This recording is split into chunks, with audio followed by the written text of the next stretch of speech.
India's Digital Personal Data Protection Act DPDP is no longer an impending reform but an unfolding reality, and enterprises are only beginning to grasp the magnitude of the shift ahead. With the rules notified and the enforcement clock ticking, the Act has moved from policy discourse into boardroom strategy. Hello, everyone. Welcome to the Analytics Insight podcast, where we talk about the ever evolving tech space. And I'm your host, Priya Dialani.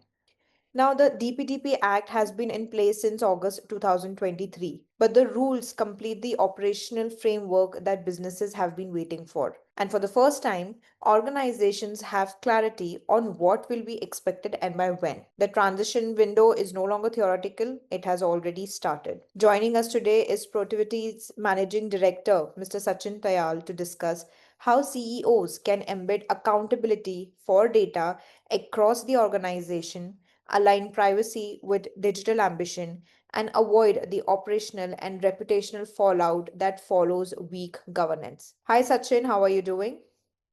Oh, thank you, Priya. Yes, I'm doing very well. And thank you for inviting me to this great podcast.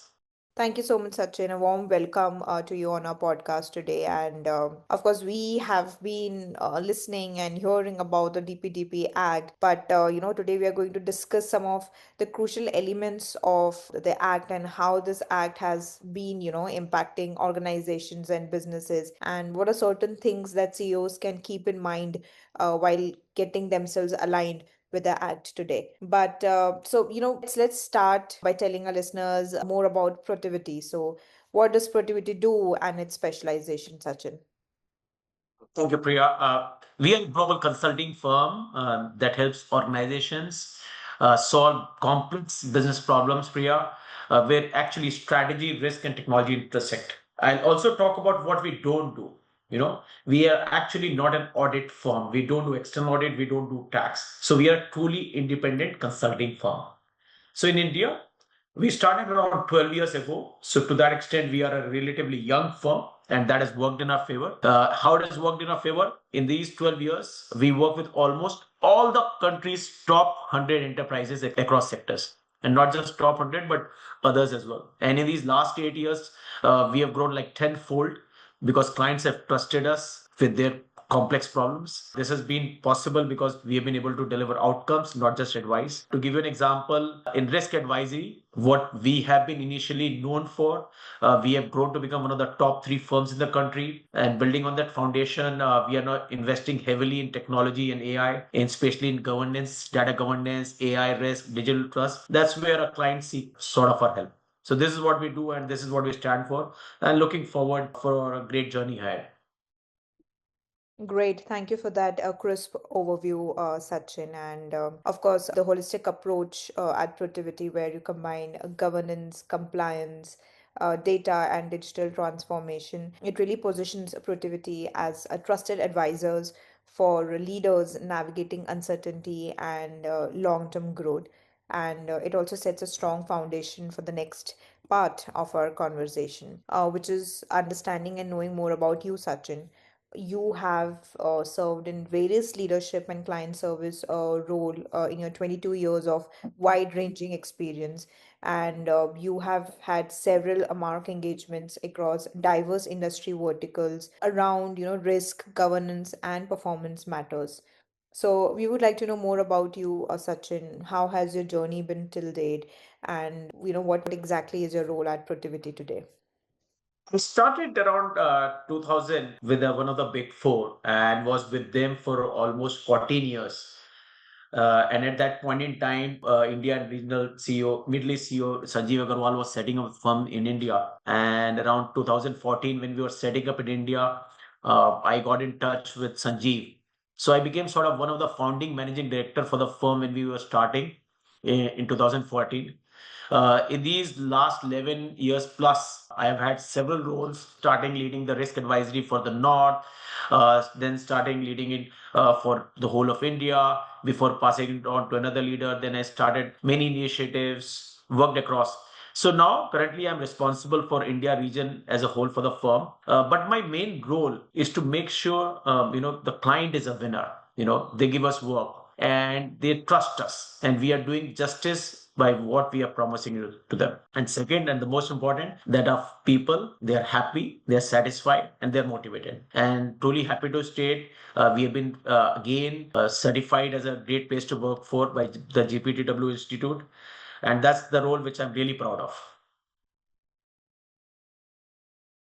Thank you for sharing that, Sachin. And of course, the way you have spoken about aligning strategy with execution and driving meaningful outcomes highlights the importance of leadership that requires both a visionary mindset and more of hands-on experience as well. Moving ahead, India's rapid digital expansion, marked by over 760 million internet users and deep penetration of mobile first services, has amplified both opportunities and risks. We have data breaches, unauthorized profiling, and privacy violations.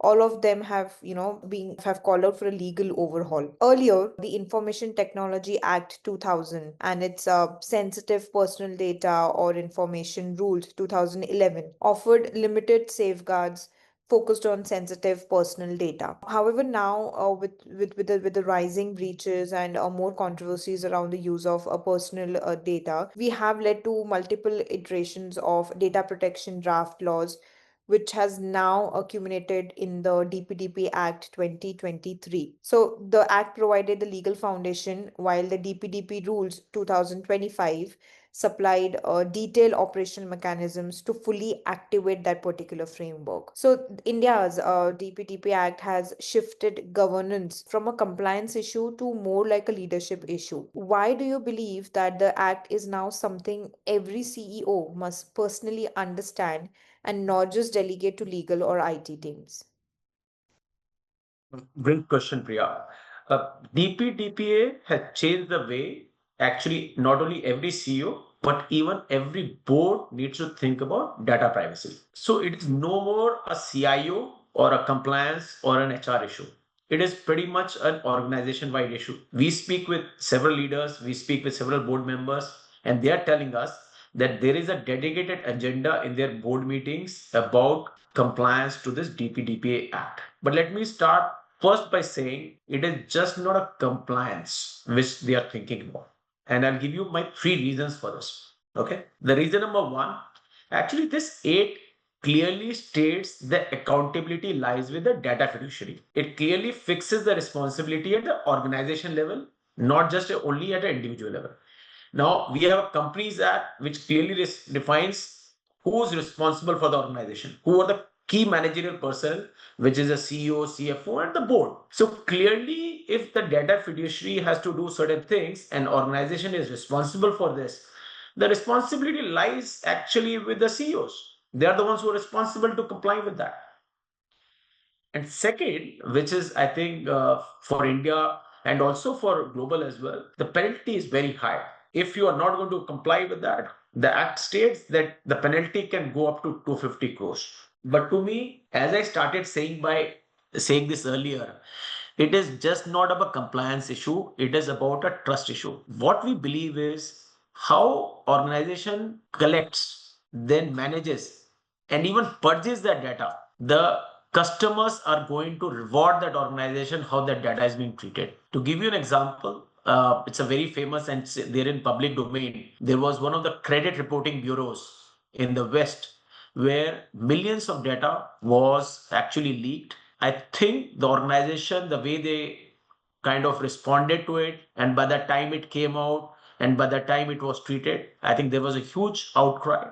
There was a significant market cap which went down, and in fact, the CEO had to resign because of the data breach. It all started with this data breach. So clearly today, I think all CEOs need to understand that Indian customers are really very sensitive about the data, especially Gen Z, Gen Alpha. And clearly, this has to be in their DPDP and not only the compliance, what data means has to be on their agenda, and they should include it in their meetings and in their board meetings. Definitely, that's a really powerful perspective, Sachin. And I think the Act DPDPA, it fundamentally changes the ownership of data governance. And when CEOs personally understand the integrity of the act, it reshapes how organizations think about data as a strategic asset rather than just an operational risk or a task. And of course, decisions around product design, partnership, market expansion, etc., are now inseparable from how responsibly data is collected, processed, and even protected. So, the organizations that are really successful or being able to scale sustainably are the ones where CEOs don't just ask, are we compliant? But instead ask, are we worthy of our customers' data trust? And this shift can become a real competitive differentiator in the years ahead. Moving ahead, of course, when we are discussing about the act and how CEOs should get themselves aligned with the act and ensure strong data governance. It's very easy to say when we say we need to implement data governance because there are data governance challenges and the hurdles that organization face in ensuring the data is accurate and secure and effectively managed is also very difficult. But I believe these challenges often stem from fragmented data systems or unclear ownership or even something basic as resistance to organizational change. But as data grows in volume and importance, issues like maintaining data quality, ensuring compliance, become very critical, increasingly critical. So, what are some of the most common blind spots CEOs have when it comes to implementing data governance, especially when the entire ecosystem is digital and AI driven? Priya, you spoke about unclear ownership of data. Okay. I think you have hit actually the right spot on this. To me, that is the first blind spot which CEO needs to address around data governance. Who owns this data? How this data is collected? How this data is stored? How is this data being used in my organization? It is possible the sales team is collecting the data, but then this data is being used by the marketing team, this data is being used by the product team, this data is being used by the finance team, and then how this data is being purged. So you'll be surprised that data may be lying in Excel file and people may not be even aware that this sensitive data of customers is lying across in so many forms and fashion. Today, a regulator expects clear ownership, decision traceability, and operational accountability. So to me, the first blind spot which any CEO needs to fix is who's owning my data, who's got this ownership. Okay. The second blind spot, and it's very tactical but important one, the act has given 18 months to comply for this. And I'm sorry, sometimes more often than not, it seems to be a huge time amount of time I've got, I will address it. So this act came in November. We have already passed on 2 months. I have not yet seen the kind of urgency which a CEO or the leader should be showing in complying with this. Now, when I say this, it is not just about complying through this particular act, but it is not about checking the box, but it is properly setting the mechanism for it. People thinking that they will do a checklist and they will get a sign off and it will be done. No, that is not the case. I think there has to be a proper gap assessment to be done. In all likelihood, many of the large companies have to deploy tools and assets to monitor it and then have organizational accountability for it. This last blind spot, which is also very important, is when any CEO is looking for a data governance, they may be sometimes thinking the data governance in their organization. But in today's world, Priya, it is just the data is not residing just with them. It is residing with many third parties. When I was talking to a bank, they were saying, I send my checkbooks through a third party courier agency. I send my credit card to be printed in elsewhere, or the checkbooks to be printed elsewhere. These are all sensitive data which is being sent out to various third parties. And then there are delivery models, then there are SaaS providers, then there are cloud providers. So it is important for them to also look at what is the posture of the data governance to these third party service providers as well, which are pretty much the extended arm to their organization. To me, these are three big blind spots which every CEO should be aware about: ownership, and then the second about timing, and third about third party. Definitely, Sachin, and I really like your perspective on the third point, where we often tend to ignore the channels through which, we are sharing our personal data.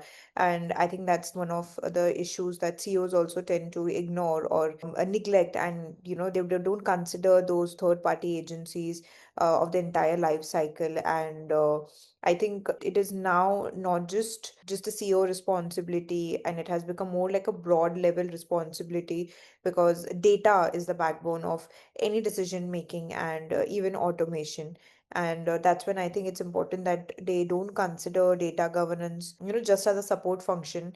It should be a very core leadership mandate, especially when, where we have digitization and AI driven systems all around us. So, of course, Sachin, we have been talking about data governance, but because, data is now the lifeblood of organization. But with that, there's also a lot of responsibility that comes with it.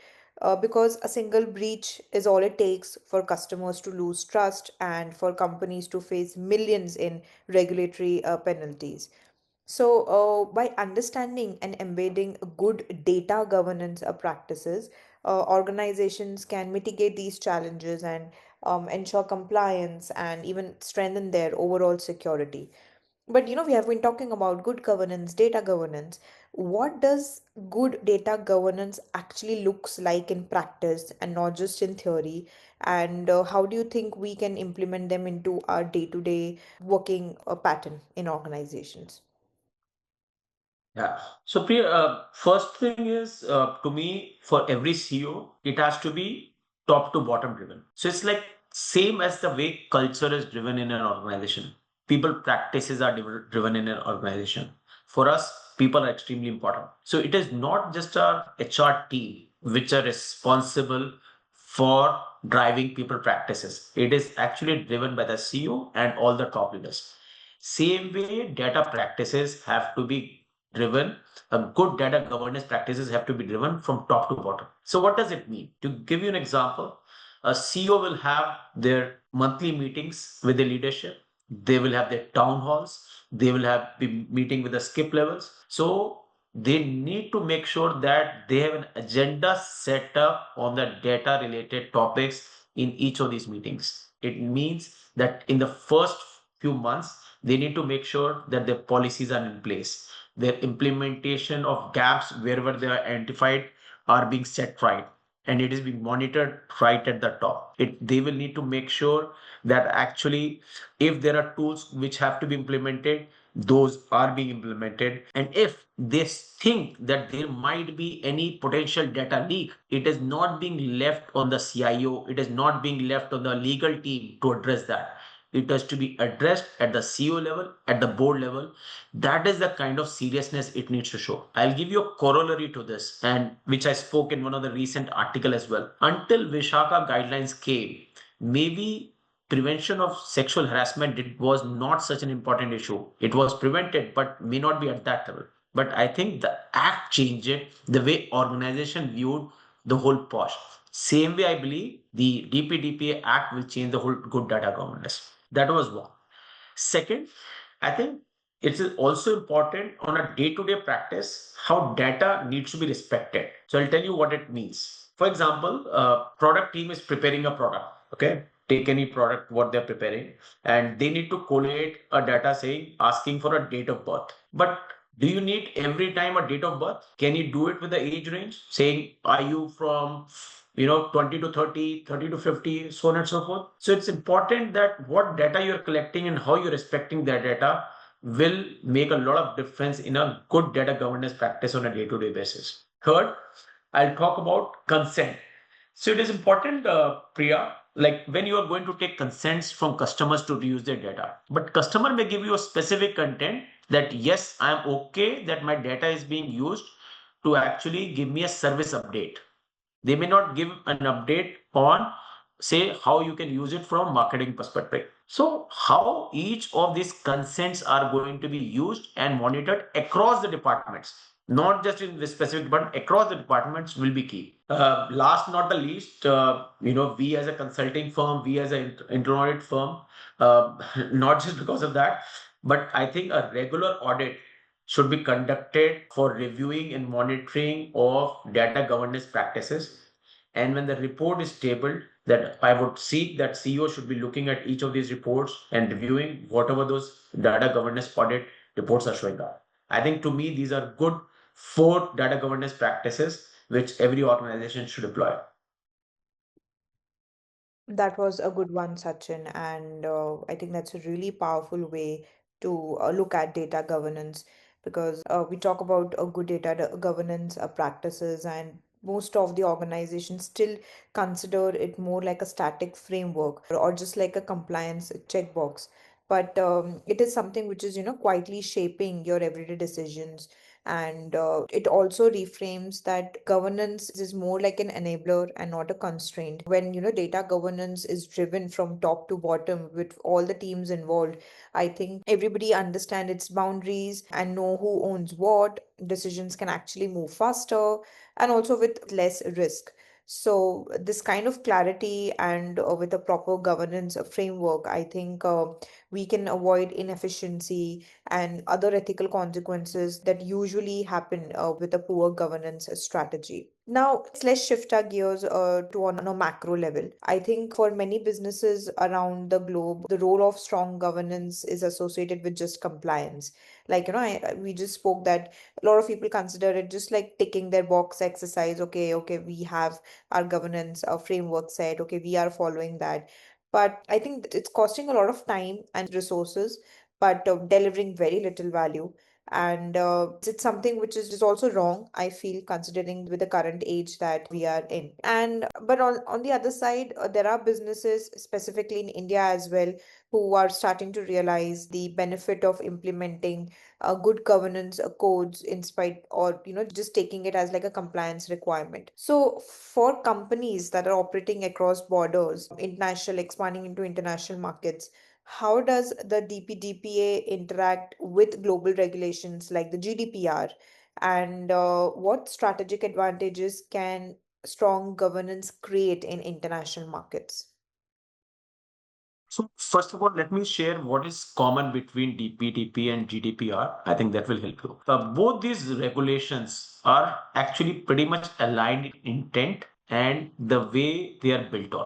They are on the same idea, which is personal data and build trust. Data privacy is on top of the agenda for both of them. That is the whole purpose these acts are. Second, both these act put the onus on the CEO and the leadership and not just on CIO. There is a data fiduciary. So clearly, people who are complying to GDPR will find it much easier to get complying to DPDP and vice versa as well. Similarly, the third part, they both have significant penalties.